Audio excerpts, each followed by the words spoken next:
আসসালামু আলাইকুম প্রিয় দর্শক, আপনাদের সকলকে আমন্ত্রণ জানাচ্ছি অন্য মঞ্চের আলাপচারিতায়। আজ আমাদের সঙ্গে আলোচনার জন্য অথবা আড্ডার জন্য অথবা আসলে আলাপচারিতার জন্যই আমাদের সঙ্গে আছেন রাষ্ট্রপতি শাহাবুদ্দিনকে গদিচ্যুত করে নতুন রাষ্ট্রপতি নিয়োগের ৩ নম্বর প্রচেষ্টা, মানে তৃতীয় প্রচেষ্টা শুরু হচ্ছে আজ থেকে। এর আগে গত বছর এই চেষ্টা দুবার হয়েছে। একবার মাঝরাতে রাষ্ট্রপতি ভবন ঘেরাও করেছিল ছাত্র জনতা, গেট ভেঙে ঢুকে পড়ার চেষ্টা করে, কিন্তু সেবার সেনাবাহিনী তৎপর ছিল এবং নিরাপত্তা বাহিনীর সেই তৎপরতা, তারা লাঠি গ্যাস চালিয়ে এই জনতাকে থামিয়ে দেয়। দ্বিতীয় চেষ্টা হয়েছিল গত 21শে ফেব্রুয়ারি। সেদিন রাতে রাষ্ট্রপতি প্রথা মেনে ঢাকার শহীদ মিনারে ভাষা শহীদদের শ্রদ্ধা জানাতে গেলে তাকে সেখানেই ঘেরাও করার ছক কষেছিল একাধিক গোষ্ঠী। ঘেরাও করার কারণ যাতে তিনি বঙ্গভবনে ফিরতে না পারেন, এমনকি প্রয়োজনে তাকে মেরে ফেলার ছক পর্যন্ত সেদিন কষা হয়েছিল। পরিস্থিতি এমন দিকে গড়ায় যে গোয়েন্দা এবং নিরাপত্তা রক্ষীদের পরামর্শে সেদিন, মানে ওই 21শে ফেব্রুয়ারি, রাষ্ট্রপতিকে তৈরি হয়েও দীর্ঘ সময় বঙ্গভবনে চুপচাপ বসে অপেক্ষা করতে হয়। শেষে নিরাপত্তার বহর বাড়িয়ে রাষ্ট্রপতির শ্রদ্ধা জ্ঞাপনের ব্যবস্থা করা হয়। বাংলাদেশের রাজনীতির নিবিড় পর্যবেক্ষক যারা, তারা মনে করছেন আর একটি 5 আগস্ট সংগঠিত করার লক্ষ্যেই বুধবার বন্দর নগরী চট্টগ্রাম দিনভর অচল করে রেখেছিল বৈষম্য বিরোধী ছাত্র জনতা। সেটা লক্ষ্য গতকাল 2রা জুলাই। তার লক্ষ্য 3রা জুলাই থেকে শুরু হওয়া এই যে শাহাবুদ্দিন হটাও আন্দোলন, এই আন্দোলনের পরিস্থিতিটাকে গরম করার, বলে না, সেই বাতাস গরম করার উদ্দেশ্য থাকে। সেই উদ্দেশ্যেই দিনভর চট্টগ্রাম অচল রেখেছিল বৈষম্য বিরোধী ছাত্র জনতা। ইতিমধ্যে 3রা জুলাই থেকে শুরু হওয়া নবপর্যায়ের অভিযানের প্রথম দিন বঙ্গভবন অভিমুখে একটি বিরোধী জোটের পদযাত্রা কর্মসূচিকে কেন্দ্র করে বড় ধরনের সহিংসতা ও নাশকতার এক গভীর ষড়যন্ত্রের তথ্য ফাঁস হয়েছে। কি সেই তথ্য বলছি আপনাদের। ভারতীয় গোয়েন্দা সূত্র থেকে সম্প্রতি হাতে এসেছে একটি উচ্চ পর্যায়ের জরুরি ও গোপনীয় গোয়েন্দা প্রতিবেদন। এই প্রতিবেদনে বেশ কিছু চাঞ্চল্যকর তথ্য দেয়া হয়েছে। প্রতিবেদনে বলা হয়েছে এই পদযাত্রা যেটা আজ থেকে শুরু হচ্ছে 3রা জুলাই থেকে, এই পদযাত্রা কেবল একটি সাধারণ প্রতিবাদ নয়, এর আড়ালে রাষ্ট্রপতিকে অপসারণ এবং বঙ্গভবনের নিয়ন্ত্রণ নেয়ার মতো বৃহত্তর ও বিপজ্জনক পরিকল্পনা রয়েছে।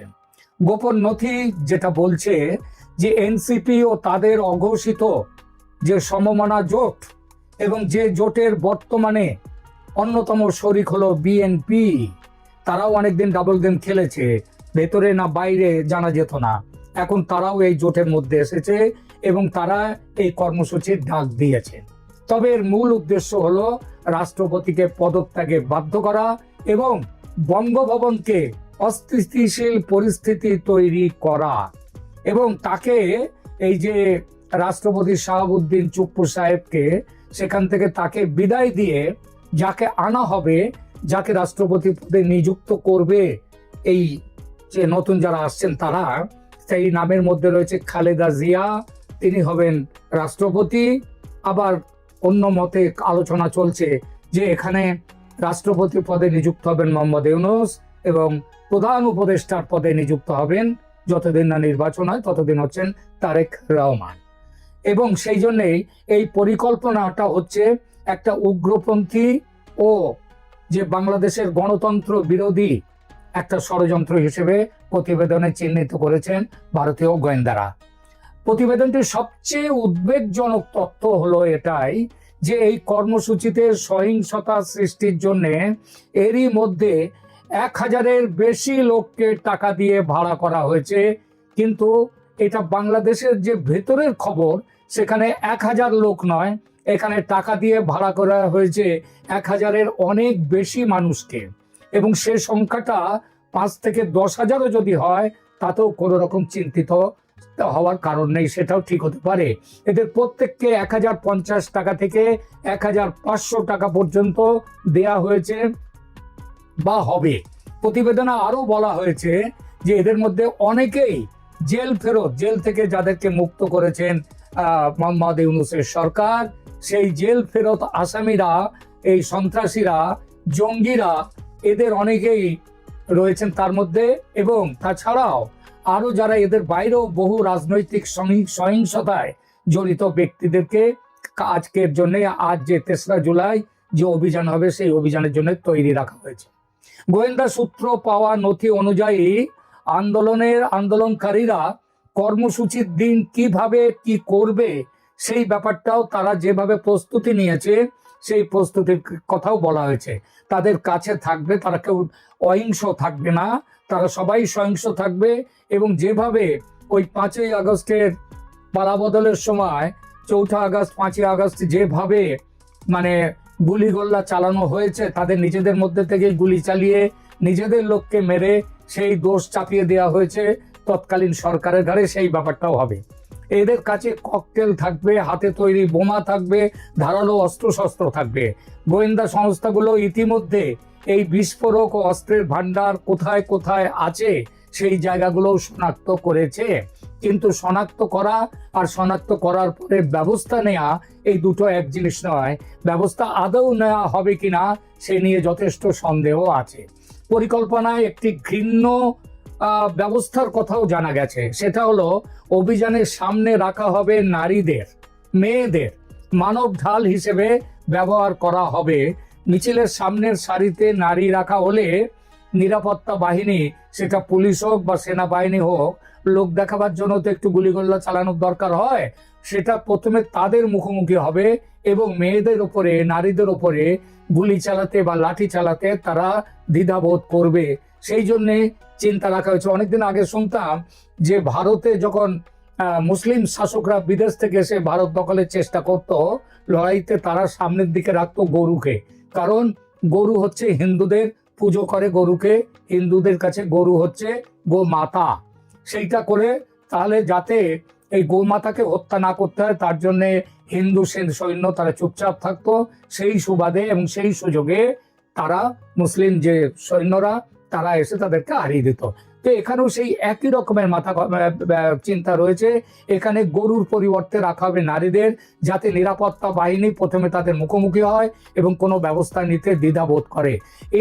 এই সুযোগে পেছনে থাকা এই পুরুষ কর্মীরা ককটেল ও অস্ত্র নিয়ে হামলা চালাবে। অন্যদিকে পরিকল্পনার আরো একটি অংশ হচ্ছে মোহাম্মদপুর ক্যাম্পের এক কিশোর গ্যাংয়ের নেতার সঙ্গে যোগাযোগ করা হয়েছে। এই গ্যাং স্বল্প সময়ের জন্য স্ট্রিট ডিস্ট্রাকশন বা যে নিরাপত্তা বাহিনীর বা রাস্তায় যারা আছে তাদের মনোযোগ অন্যদিকে ঘুরিয়ে নেবে এবং তারা একটা নয়েজ সাপোর্টেজ করবে এবং সেই সুবাদে এইভাবে আন্দোলনকে এগিয়ে নিয়ে যাবে। প্রতিবেদনে দাবি করা হয়েছে যে পিনাকি ভট্টাচার্য, নাহিদ ইসলাম ও হাসনাতের মতো ব্যক্তিদের মধ্যে কথোপকথনের মাধ্যমে এই ষড়যন্ত্রের বিষয়টি নিশ্চিত হওয়া গেছে। সম্প্রতি রূপায়ণ টাওয়ারে ঢাকায় তাদের মধ্যে একটি গোপন বৈঠক অনুষ্ঠিত হয়, যেখানে সংঘর্ষের দৃশ্য কিভাবে তৈরি করা যায় তা নিয়ে বিস্তারিত আলোচনা হয়েছে। ষড়যন্ত্রের সবচেয়ে ভয়ঙ্কর দিকটি হলো পদযাত্রার এক পর্যায়ে আন্দোলনকারীরা নিজেদের ভিড়ের মধ্যে নিজেরাই ককটেল বোমা ছুড়বে, গুলি চালাবে। এর মাধ্যমে তাহলে মানুষের মৃত্যু হবে, গোলমাল হবে এবং সেই দায়, ককটেল বিস্ফোরণের দায়, গুলি চালাবার দায় নিরাপত্তা বাহিনীর ঘাড়ে চাপিয়ে সাধারণ মানুষের সহানুভূতি অর্জনের চেষ্টা করবে।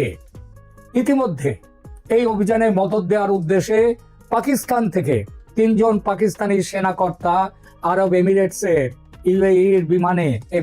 বিমানে তারা বাংলাদেশে এসেছেন। ভারতীয় গোয়েন্দাদের মতে দেশে জঙ্গি তৎপরতা বৃদ্ধির কর্মসূচি সফল করার লক্ষ্যে পথ নির্দেশ দেওয়ার জন্য, তাদেরকে গাইডেন্স দেওয়ার জন্য এই সেনাকর্তারা ঢাকায় এসেছেন। ব্রিগেডিয়ার জেনারেল পদমর্যাদার এই 3 সেনা অফিসারের নাম হলো পাকিস্তান বাহিনীর নাদিম আহমেদ, মোহাম্মদ তালহা এবং সৌদ আহমেদ রাও। এদের পরিচয় নিয়ে দ্বন্দ্বের কারণ ঢাকা বিমানবন্দরের ইমিগ্রেশন কাউন্টারে এরা যে পাসপোর্ট জমা দেন 3টি 3টি পাসপোর্টই গত 1-1.5 মাসের মধ্যে তৈরি হয়েছে। তার মানে একেবারে আনকোরা নতুন পাসপোর্ট। আর এখন তো যাওয়া আসার জন্য ভিসার দরকার নেই বাংলাদেশ এবং পাকিস্তানের। সুতরাং এই নতুন পাসপোর্ট তৈরি করে নিয়েই তারা এসেছেন বাংলাদেশে। এগুলো ডিপ্লোম্যাটিক পাসপোর্ট নয়, সাধারণ পাসপোর্ট। গোয়েন্দাদের, ভারতীয় গোয়েন্দাদের ধারণা হলো বিশেষ কারণে এদের পাসপোর্ট, এই সব পাসপোর্ট ইস্যু করে বাংলাদেশে এদেরকে পাঠানো হয়েছে। এর আগেও পাকিস্তানি সেনা অফিসাররা ঢাকায় এলে ইউনূস সরকারের তরফে সরকারিভাবে কখনোই কিছু জানানো হয়নি, এবারও হয়নি এদের আশা। এনসিপি অর্থাৎ ন্যাশনাল সিটিজেন্স পার্টি আমাদের ইউনূস সাহেবের নিজের বকলমে যে দলটি তৈরি করেছেন, সেই এনসিপি দল আগস্টের গোড়ায় একতরফা জুলাই সনদ ঘোষণার হুঁশিয়ারি দেওয়ার পর সোমবার সন্ধ্যায় একদল ছাত্র প্রধান উপদেষ্টা সোমবার মানে এই 3 দিন আগেই সোমবারে তারা মোহাম্মদ ইউনূসের বাসভবনের সামনে একটি গেটে বসে পড়ে বিক্ষোভ দেখায়। রাতে পুলিশ তাদের তুলে দেয়। তবে এই ঘোষণার পরে বাংলাদেশ জুড়ে ফের জঙ্গিদের নেটওয়ার্ক তৎপর হয়ে ওঠার খবর মিলেছে। গোয়েন্দা সূত্রের দাবি, জামিনে মুক্ত জঙ্গি নেতারা নিজেদের মধ্যে যোগাযোগ বাড়িয়েছে, ছোটখাটো সংগঠনগুলির মধ্যে যোগাযোগ তৈরি করা শুরু করেছে, নতুন ছেলেদের জঙ্গি হিসেবে নিয়োগে জোর দেওয়া হয়েছে। এই পরিস্থিতিতে আর একটি কাণ্ডও ঘটেছে।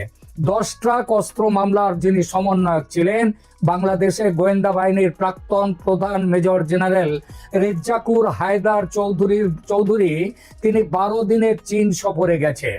তিনি 12 দিনের চীন সফরে কেন গেছেন এই সম্পর্কে ভারতীয় গোয়েন্দাদের ধারণা, দক্ষিণ এশিয়ায় জঙ্গি কার্যকলাপের উপরে এই জঙ্গি কার্যকলাপ বাড়াবার জন্যই তিনি হায়দার চৌধুরী তিনি চীনে গেছেন অস্ত্র শস্ত্র আমদানির উদ্দেশ্যে। ভারতীয় গোয়েন্দাদের ধারণা, বাংলাদেশে সক্রিয় হয়ে ওঠা জঙ্গিদের জন্য অস্ত্র আমদানির জন্যই রেজ্জাকুর চীনের গুয়াংঝৌ প্রদেশে গিয়ে পুরনো সম্পর্ক ঝালাই করে নতুন বোঝাপড়া করে এসেছেন। প্রশ্ন হচ্ছে, এত যে সব কাণ্ড হচ্ছে ঢাকায়, এ নিয়ে নয়াদিল্লি কি ভাবছে? বিশেষ করে বাংলাদেশ সেনাপ্রধান ওয়াকারুজ্জামান যে প্রথম থেকেই ডাবল গেম খেলছেন, এটা ভারতের সামনে এখন অনেকটাই স্পষ্ট। বিভিন্ন সূত্র থেকে জানা যাচ্ছে, রাষ্ট্রপতির গদি বাঁচাতে সেনাপ্রধান ওয়াকারুজ্জামান আগের মতো আর বাধা দেবেন না। এবার সেনাপ্রধান ওয়াকারুজ্জামান এখন হম্বিতম্বি কমিয়ে সরকারের সঙ্গে বোঝাপড়া করে নিয়েছেন বলেও মনে করা হচ্ছে। আপনারাও সেটা দেখতে পাচ্ছেন। আগের মতো অন্তর্ভুক্তিমূলক নির্বাচন, অর্থাৎ আওয়ামী লীগকেও নির্বাচনে অংশ নিয়ে তাকেও নির্বাচনে অংশ দিতে হবে, এইসব কথা আর ওয়াকারুজ্জামানের মুখে শোনা যাচ্ছে না। মব তৈরি করে হত্যা, মারধর, ভাঙচুরের ঘটনা যথারীতি ঘটছে সারা বাংলাদেশ জুড়ে, সেনাপ্রধান চুপ। জানা যাচ্ছে মোহাম্মদ ইউনূসের পাশাপাশি সেনাপ্রধান ওয়াকার বিএনপি সুপ্রিমো খালেদা জিয়ার আস্থাভাজনের তালিকায় নাম তুলে নিয়েছেন। ফলে রাষ্ট্রপতি সরে গেলে সেনাপ্রধানের গদি যাওয়ার আশঙ্কা থেকে এখন মুক্ত ওয়াকারুজ্জামান। এটা বাস্তবে পরিণত হলে রাষ্ট্রপতি শাহাবুদ্দিন চুপ্পুর বিদায় কেবলমাত্র সময়ের অপেক্ষার। সেটা হলে আওয়ামী লীগের ফিরে আসা, আওয়ামী লীগকে নিয়ে নির্বাচন করা লম্বা সময়ের জন্য পিছিয়ে যাবে। বাংলাদেশে ভারত বিরোধী শক্তি নতুন উদ্যমে তৎপর হবে। এই পরিস্থিতি কি মেনে নেবে ভারত? বিভিন্ন সূত্র মারফত জানতে পারা যাচ্ছে, ভারত তার রণকৌশল এবার তৈরি করে ফেলেছে। এই রণকৌশলের মধ্যে জেনারেল ওয়াকারুজ্জামানকে চরম বার্তা দেওয়ার ব্যাপারটি আছে। যেমন ভাবে বার্তা দেওয়া হয়েছিল সেই বিডিআর বিদ্রোহের সময় তৎকালীন সেনাপ্রধানকে, শেখ হাসিনাকে রক্ষা করার জন্য, ভারতীয় হাই কমিশনের কর্মচারীদের রক্ষার জন্য, এবারও সেনাপ্রধান ওয়াকারুজ্জামানকে বলে দেওয়া হয়েছে রাষ্ট্রপতি শাহাবুদ্দিনকে রক্ষার যাবতীয় দায়িত্ব, ভারতীয় হাই কমিশনের কূটনীতিকদের নিরাপত্তা গ্রহণের দায়িত্ব তাকেই নিতে হবে, মানে সেনাবাহিনীকে নিতে হবে।